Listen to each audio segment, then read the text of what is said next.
Bakın. Mena yağdadım he. Şu girem.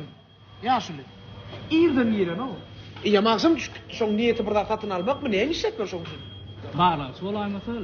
Tegali sen bizim giyre nerede rakmetlerini açık korup da nimelerini görüp koyayım. Bağla, solay masal. Magada da vakti yok o ikinci tarafı. Magada da vardır. İkinci tarafı.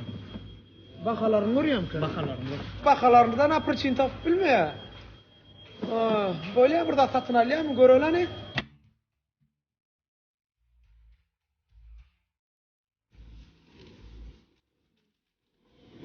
Bağırlan söyleyen yaşlı.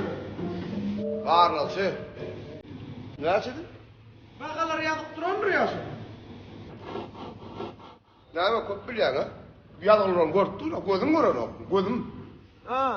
Gözümüz bağırlatmalı ortadır da yaşlı. Bak köp bilyen ha?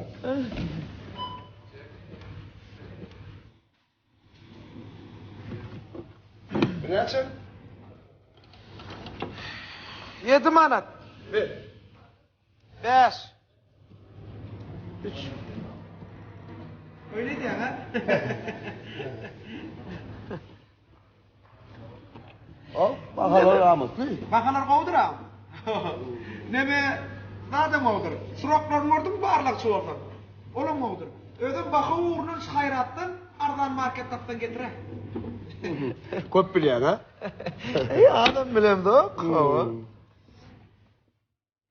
Hücü var mı? Tüyücü. Bu ne açıdın? Muhut.